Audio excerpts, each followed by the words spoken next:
ჩვენ კი გადაცემაში სტუმრები გვყავს. ძალიან საინტერესო კონკურსის შესახებ ვისაუბრებს. ეს არის ლიტერატურული კონკურსი წერო, ახლაც მახსოვს როგორ დაიწყო, ჯერ კიდევ 2006 წელს ეს კონკურსი, რომელიც მაშინ მცირე მასშტაბიანი იყო, შედარებით ნაკლები ადამიანი იღებდა მონაწილეობას, კიდევ უფრო ნაკლებმა იცოდა მის შესახებ, მაგრამ მას შემდეგ 9 წელი გავიდა, ეს კონკურსი გაფართოვდა, ჟიურის წევრების სახელებიც უკვე ყველა იმ ადამიანისთვის არის ცნობილი, რომელიც ამ კონკურსში იყო ჩართული და პატივი გვაქვს წარმოგიდგინოთ ერთ-ერთი მათგანი, გიორგი კეკელიძე, რომელიც წელს 2015 წლის წეროს ჟიურის წევრი იყო, საქართველოს ეროვნული ბიბლიოთეკის დირექტორი და წეროს ორგანიზატორი მაშო სავანტაშვილი. მოგესალმებით მეგობრებო, მადლობა სტუდიაში მოსვლისთვის. თქვენ მარტო არ მოხვედით, წერო მოგვიყვანეთ. აი ეს ორი დღეა რუდუნებით დამაქრო რამე არ მომივიდეს. ხოლმე წეროს მოყავს ადამიანს. წერო და ის ასე ვთქვათ, კრებული, რომლის პრეზენტაციას დღეს დაჯილდოების ცერემონიაზე შედგება. ეს არის ის კრებული, სადაც შესულია ფინალისტი მოთხრობები და მათი ავტორებიც აქ მე გავიგე, მაგრამ ჯერჯერობით ამ მხოლოდ არ შემიძლია მათ შესახებ გაგიმხილოთ. მოდი ჯერ დაჯილდოებით დავიწყოთ, ხო? დღეს 11 დეკემბერს წერალთა სახლში გაიმართება, როგორც ვიცი მაშინ. კი, დღეს 11 დეკემბერს 7 საათზე წერალთა სახლში გაიმართება წეროს დაჯილდოება. არის თავისუფალი, როგორც ყოველთვის, ასე რომ ყველა დაინტერესებულ ადამიანს შეუძლია რომ მოვიდეს. ძალიან ხანგრძლივი პროცესის მერე სრულდება წერო. ჩვენ თავიდან კონკურსში შემოვიდა 455 მოთხრობა, რომელსაც კი, ნამდვილად ეს გადავამოწმე და ყველაზე მეტია და საერთოდ მზარდი დინამიკა აქვს ამ რიცხვს და ჟიურის ესეთი ნაყოფიერი და ხანგრძლივი მუშაობის შედეგად ჩვენ აი ამ კრებულში გვაქვს 16 საუკეთესო მოთხრობა, ხოლო დღეს დავაჯილდოვებთ 3 მოთხრობას, 3 ავტორს, ეს არის პირველი ადგილი და წერო 4000 ლარი. ჯილდო მეორე ადგილი 2000 ლარი და პირველი ადგილი 1000 ლარი და ასევე იმის გამო რომ ჟიური რაღაცა ნახევარ მეორე ეტაპზე აღარ მუშაობს და ვერ ერთვება პროცესში, მათი აზრი რომ არ დაიკარგოს, ჩვენ გვაქვს ჟიურის სპეციალური პრიზი, რომელიც მფლობელის დღეს ასევე გამოვლინდება და ეს ადამიანი 500 და როგორც ვიცი, ასევე გვაქვს გამომცემლობის პრიზი და სხვა პრიზები, რომლის შესახებაც უკვე მაყურებელი გაიგებს თუ კი მოვა წერალთა სახლში. ნამდვილად გვაქვს. გიორგი, როგორც ჟიურის წევრს მინდა გითხოთ, რომელი თემები იყო აქტუალური მწერლებისთვის და მონაწილეებისთვის. მინდა გითხრათ, რომ ნებისმიერი თემა, რაც კი საერთოდ ადამიანს მოუგონია და პრეცედენტო რაოდენობა გულისხმობს იმას, რომ 450 ნაწერში თქვენ შეხვდებოდით თუ რამდენიც იყო, თითქმის ყველა აქამდე არსებულ პრობლემას, რაც კაცობრიობას ამოუჭრია, შესაბამისად ჟიურის ჰქონდა.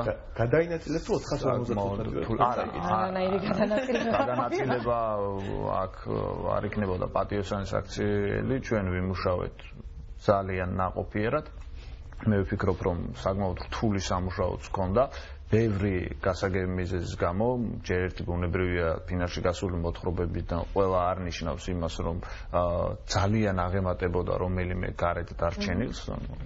ძალიან ბევრი საინტერესო მოთხრობა დარჩა ფინალის მიღმა, მაგრამ ის ტექსტები, რომელიც მოხვდა დღეს აი ამ კრებულში, მე ვფიქრობ, რომ ნამდვილად არის შესამჩნევი და ღირებული ტექსტები. მეტნაკლებობით ბუნებრივია და შესაბამისად ჩვენი სამუშაო, თლად სამუშაო არ ყოფილა ამ სიტყვის ცუდი გაგებით, არამედ გარკვეულწილად სიამოვნების მიღებაც იყო, იმიტომ რომ იქ შესული ადამიანები დიდწილად არის ხალხი, რომელიც კითხვისგან სიამოვნებას იღებს ამისთვის. ძალიან დიდ მადლობას ვუხდი აგერ ქალბატონ მაშოს, რომელმაც მოგვიწია. გარდა იმისა, რომ გიორგი კეკელიძე იყო ჟიურის წევრი, სხვა მწერლებიც იყვნენ, შენი კოლეგები, ხო? მათ შორის თეონა დოლენჯაშვილი. თეონა დოლენჯაშვილი, გენდერული ბალანსი იყო დაცული, ამას მინდა ხაზი გავუსვა, იმიტომ რომ თანაბრად იყვნენ ქალები და მამაკაცები, ეს ძალიან მომწონს ეგ ამბავი. გიორგი იყო ზვიად კვარაცხელია, მწერალი გამომცემელი, დავით ზურაბიშვილი მწერალი, თეონა დოლენჯაშვილი, ნენე კვინიკაძე მწერლები და რედაქტორი ანა ჭაბაშვილი, რომელიც შაშანაც მუშაობდა ამ ჟიურის თანამდებობაზე. თითო როგორც მე ვიცი, ჟიურის წევრისთვის ანონიმურია ავტორის ვინაობა. მის შესახებ არაფერი იცის, გარდა იმისა, რომ კითხულობს ტექსტს, რომელიც გამოგზავნილი აქვს საიტის მეშვეობით lit.g. ეს ხსნის ასე ვთქვათ იმ უხერხულობას, იმიტომ რომ წერილები მით უმეტეს საქართველოში ყველა ერთმანეთს იცნობს, ნაწილი მეგობრები არიან, აი გათავისუფლებთ ამ რაღაც უხერხულობის მომენტისგან თუ მე მეკითხებით? დიახ.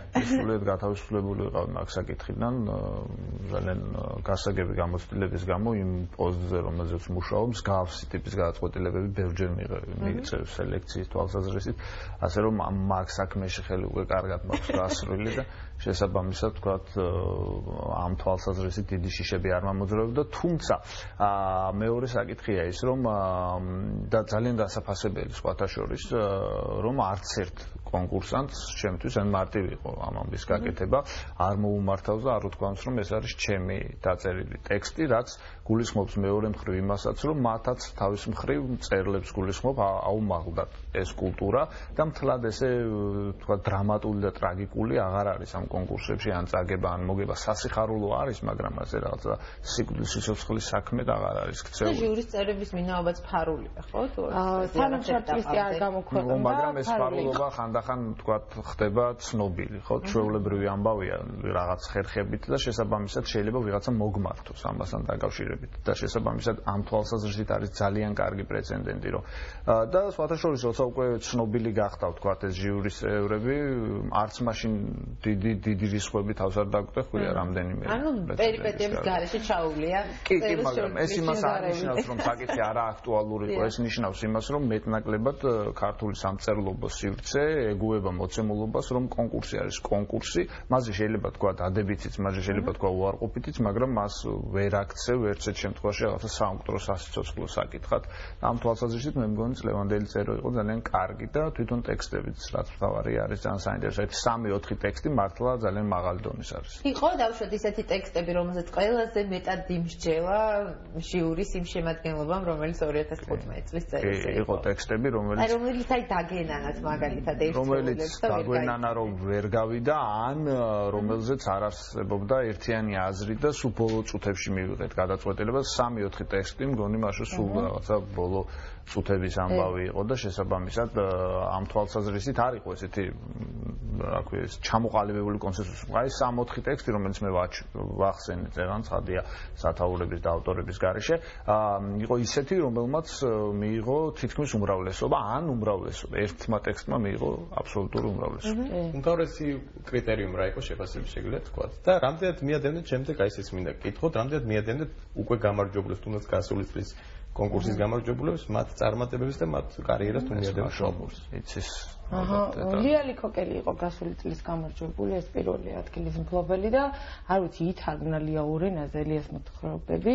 საბა იყო და გარდა იმისა რომ საბა იყო რაც თქვათ ესე ფაქტებად არსებობს, მე Facebook-ზე ვადევნებ ძირითადად წერილების ცხოვრებას თვალს როგორც მკითხველი და როგორც დამკვირვებელი ასე თქვა და ნამდვილად ერთ-ერთი პოპულარული ავტორია, ვისაც ძალიან ბევრი ადამიანი იწონებს და მისდევს და ანუ ეს დისკუსია გარშემო ამ ლიტერატურულ წერაშილიას გარშემო ნამდვილად არის. სხვა დანარჩენებით, ვისაც რაღაც სხვადასხვა დროს წერო მიუღიათ, ნამდვილად დარჩნენ და მე მიხარია რომ ეხლა ისე გამომდის ცუდად ცოტა, მაგრამ ის ავტორები, ვინც ვიცი წლევანდელ კრებულში ვინც შევიდნენ, ნამდვილად არიან ახალი სახელები. ეს არის მხოლოდ სასიხარულო, იმიტომ რომ არ შეიძლება ხო ვთქვათ სულ ერთი და იგივე რაც არ უნდა კარგი მწერალი იყოს, აღარ არის ხოლმე საინტერესო ერთი და იგივე გამარჯვება და წელს უმეტესობა არის ნამდვილად ახალი ავტორები, რომელზეც შემდეგ წელს განსხვავდება სხვა კონკურსებისგან, რომ არ არის აუცილებელი გამოცემული გქონდეს წიგნი, დაინტერესო გამოცემები იყო მეტნაკლებად ცნობილი იმისთვის, რომ ღირდეს შენი კრებულის დაბეჭდა და პირიქით შეგიძლია უბრალოდ იჯდე შენს კომპიუტერთან, დაწერო მოთხრობა გააგზავნო სლოგანით რატომაც წეროს წერო ხო ეგ არის ზუსტად გინდა წერო უნდა წერო შესაბამისად რამდენად გვაქვს გიორგი ახალი სახეები ან ახალი სახელები და გვარები სწორად აღნიშნა რაც ჩვენთვისაც ძალიან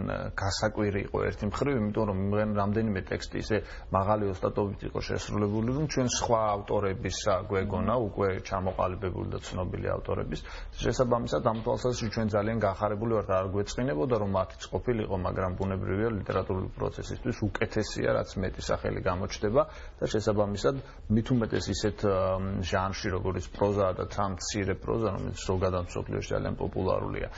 ძალიან კარგი იქნება თუ ეს პროცესი იქნება გადანაწილებული ბევრ ნიჭიერ ავტორზე და ამ თვალსაზრისით ძალიან კარგი კონკურსი იყო და ძალიან ზოგადადაც მინდა ვთქვა რომ რაც მეტი მსგავსი ტიპის ერთი შეხედვით მცირე მაგრამ რატომ მცირე საპრიზო თანხაც საკმაოდ დიდია და ვთქვათ მეტნაკლებად სხვა თვალსაზრისითაც არ მოიკოჭლებს ამ ტიპის კონკურსები გაჩნდება მით უფრო მოიგებს ლიტერატურული პროცესი თქვენ შესანიშნავად მოგეხსენებათ რომ დღევანდელი ვთქვათ მწერლის ცხოვრება უშუალოდ ამ პროფესიას გულისხმობს ვერ დაეყრდნობა მაინც საკუთარი წიგნებიდან შემოსულ ვთქვათ თანხებს და ასე რომ ასეთი წახალისებებით ამაზეც უნდა გავუსვათ ხაზი ეს ერთი მხრივ თითქოს ჩრდილში რჩება ხოლმე თან ცოტა წერლობის საკრალური თვისებიდან გამომდინარე მაგრამ ძალიან მნიშვნელოვანია ეს ფულადი ჯილდოებიც ამ ავტორებისთვის იმიტომ რომ მნიშვნელოვანწილად გაუადვილებს თუნდაც იმას რომ მომდევნო წიგნი უფრო მშვიდად დაწეროს ასე რომ ამ თვალსაზრისითაც მისასალმებელი თუმცა ჟიური აღარ იღებს გადაწყვეტილებას ეს მოთქვით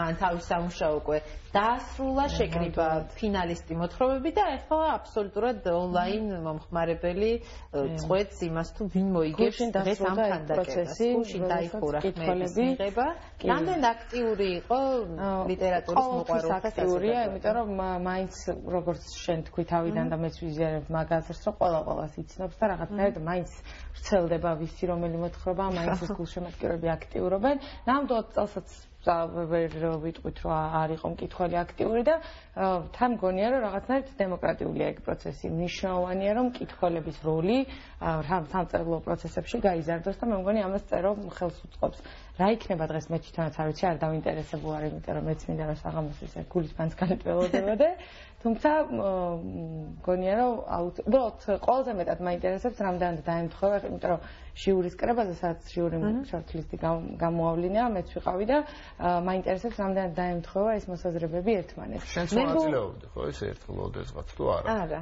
არც აღიარებია მე მგონი წარადგინე რომ ალაო არა წელს არა არც წელს არც ადრე ხო წერდი არც ესეთი თავდაჯერებული ვარ გიორგი ლიბჯეში რომ მოიტანე რა როგორ ლიბჯეში ხო მოიტანე კი ეს იყო უცნაური პერიოდში თუმცა მე იცი თქმა მინდა იმ შემთხვევაში თუ კი თქვენი ჟიურის რჩეული გახდა გამარჯვებული შეცვლით გააქვთ გეგმა B იმისთვის რომ არ შეიძლება იმიტომ რომ ყველაფერი ესე იგი ჩვენ თუ კი ვთქვათ ჟიურის რჩეული დაემთხვევა გამარჯვებულს რის ალბათობაც არ არის ძალიან მაღალი იმ შემთხვევაშიც კი არ შევცვლით იმიტომ რომ ეს ნიშნავს რომ ეს მოთხრობა ნამდვილად ორი საჩუქარი ერთმა მოთხრობა გიორგი უარყვა ეს დამარცხებულად ნუ მიიჩნევთ იმიტომ რომ ყოველთვის თუ დაიკატუნებს თავს ასე იკატუნება თავს და სიტყვების თამაში მოიგო შემდეგ ტანგოს ცეკვაზე აცხადებს და უარს და ასე შემდეგ მოკლედ შემდეგ წელს იზულების ანუ ეს ის შემთხვევა როდესაც უარი ნიშნავს კი ის კარგი, ესე იგი დათო ჩემი ფსიქოლოგიის შესწავლით არის დამოკიდებული. დღეს 19 საათზე წერალთა სახლში წეროს აიღებს ერთ-ერთი ის ადამიანი, რომელიც შორტლის მოთხრობა შორტლისტში მოხდა. თქვენ კი შეგიძლიათ მიხვიდეთ და ეს მშვენიერი კრებულიც ნახოთ, სადაც დაფიქსირებულია შორტლისტი ჟიურის მიერ ნარჩევი მოთხრობების. ასე რომ თუ კი საჩუქრად არის შემიძლია მეც დავიტოვო? კი, ნამდვილად. ამ ერთ წელს გაშვია. დიდი მადლობა მაშა სამადაშვილი და გიორგი კეკელიძე იყვნენ ჩვენი დღევანდელი გადაცემის სტუმრები და დილაში პირველზე